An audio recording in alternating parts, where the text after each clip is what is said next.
Welcome back, everyone, to the Los Angeles Angels franchise. Today's episode, a lot of menu scrolling, not a lot of gameplay, but we've got a big one to show you. We got the 2026 MLB Draft. Athletics with the first overall pick. Dwayne Sparbori. Wendell Cortez going to the Tigers. What a name. I want to know any Gen Zer out there named Wendell. If there are any, comment below. Edgar Aguero, starting pitcher for the Colorado Rockies. One thing has been popping up quite frequently.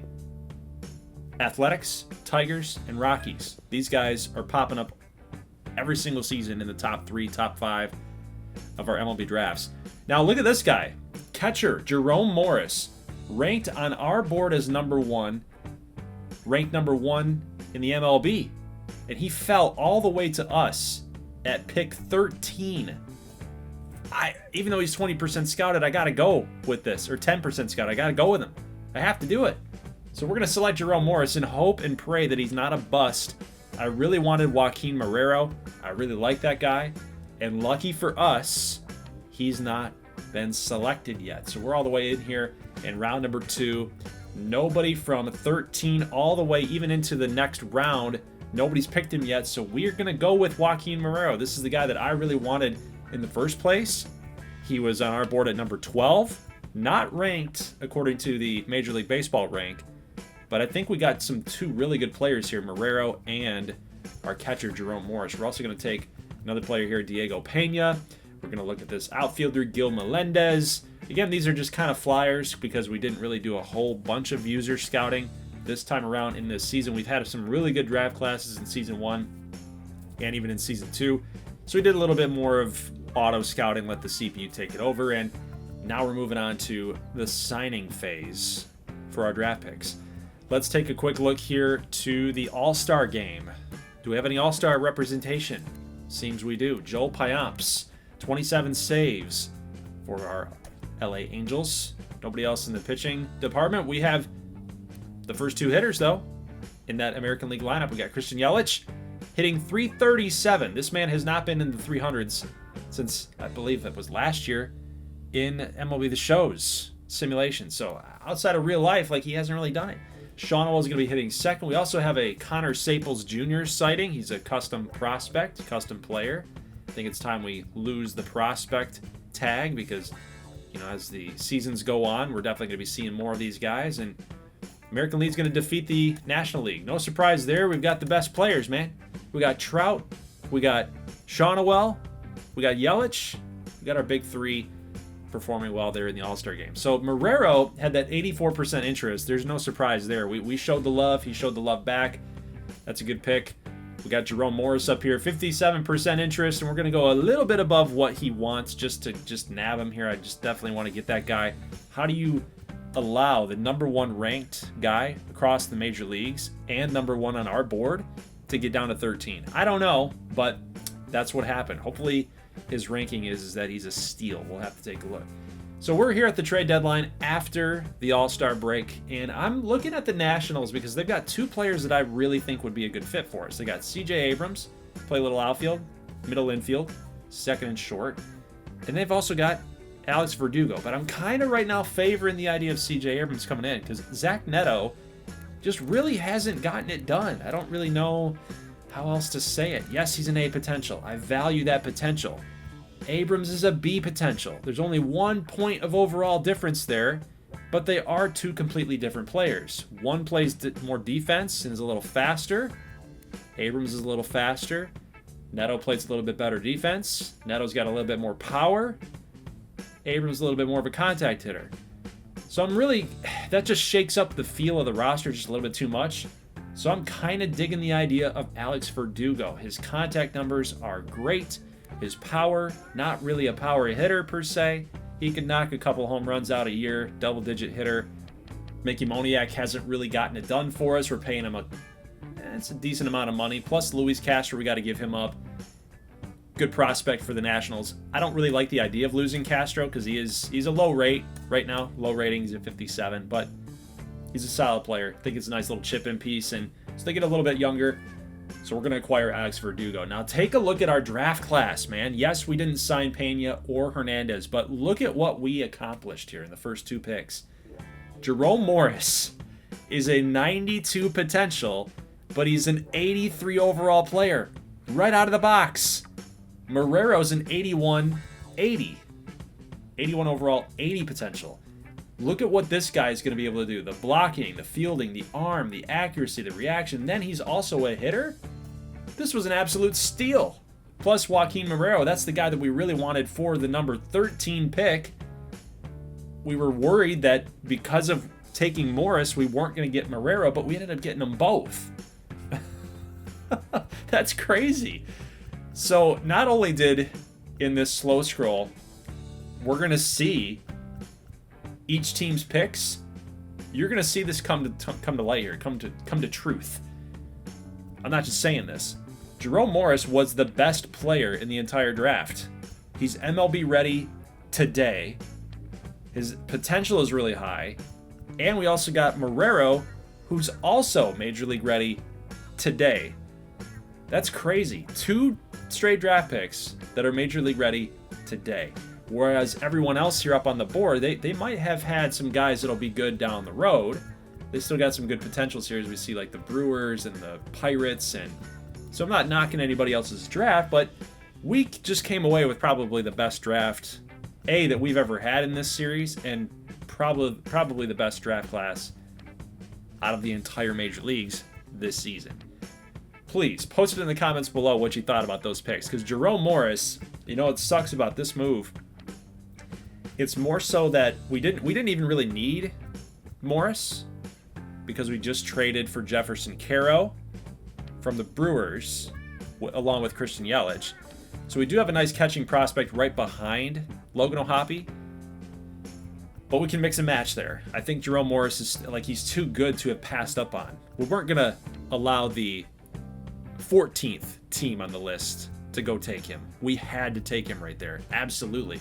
Major league drafts, you got to take the talent available. You can't pass up on talent based on positional need.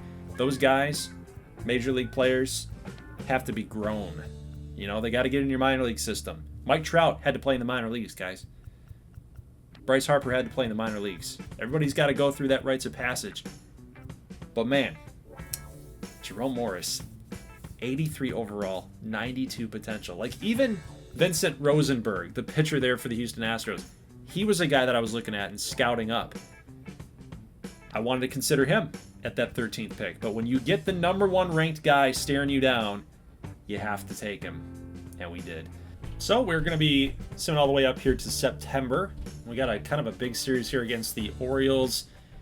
We got some AL West teams there, the Mariners and the Astros, but we've already clinched a playoff spot. Guys, we're one of the first teams to do so in the AL. NL looks like it's still up for grabs, but we got the Twins, the Angels, and the Rangers all clinching a postseason spot. But the Rangers are right on our tails, guys. They're right behind us. We want to win the division. Come on, we can do this. We're 90-60. We can do that.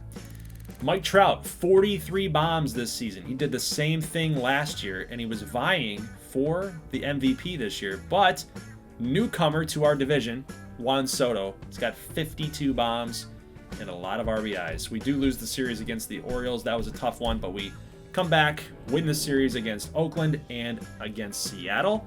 We have a 3-game set there against the Houston Astros. And just real quick, taking a look at potential September call-ups. Just a real quick scroll there. We are only 1 game up on those pesky Texas Rangers. So we're going to keep on simming because we're already in the playoffs. 96-65. Again, they're right behind us by a game. So we're going to continue to simulate, and we do clinch a postseason berth along with the division. So kudos to the Los Angeles Angels for winning the division. Yes, we tied. We must have had a tiebreaker somewhere along the lines. I think it was a very successful season. We're going to nab the 2 seed, and we'll take on the winner of either Baltimore or Detroit. That series there. Nolan Schanuel led the AL, actually led the major leagues in hits with 199. Just one shy. I could have done it for him. I could have had one more hit somewhere in gameplay, and he would have had 200 right on the nose. Plus, we got Alex Verdugo in the house, right? I didn't even realize that he was one of the major league hit leaders, or he might have done that with LA. He could have done that as soon as he put on the Angels red. Sweet. Connor Staples Jr., he's a rookie, by the way. 95 overall. He's got 15 triples. 2 Mariners are up there, first and second. 27 triples between the two of them. Crazy. Julio Rodriguez and Connor Staples Jr. Now for the Angels, Mike Trout, 45-plus home runs. It's great to see. Plus, we got Trout and Ohapi. Ohapi's really coming into his own as a big-time power hitter. Look at what he's been able to do in the last 3 seasons. So 2024 was a good year. 2025 was a better year. 26 was an even better year too. So he continues to progress even despite that B potential. Slower than A. He's having himself a nice season. Nice career for us. Runs, we see some familiar faces there. We got another Connor Staples sighting. 35 stolen bags. Whew, he's going to be a problem, man. He's like Corbin Carroll of the American League. Crazy. National League batting average leader, Ketel Marte. There's Corbin Carroll, 198 hits. Nico Horner. Just trying to see any custom players here on the list. And, of course, just give you guys kind of a look at around the league, what happened in this franchise season. We got Shohei Ohtani with 129 ribs. Betts, Carroll leading the way. 1-2 in runs scored. And then your OPS leaders, of course, with Shohei Ohtani. Strikeouts for the AL. It did not show the pitching numbers. And Spencer Strider there with the Ks for the NL. Shutouts.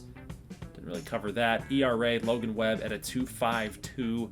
And then Logan Gilbert with a 2.51. So some pretty nice numbers all the way around. Look at the pitching staff for the O's. Bradish, Grayson Rodriguez, and Dean Kramer. Just destroying American League pitching by the looks of it.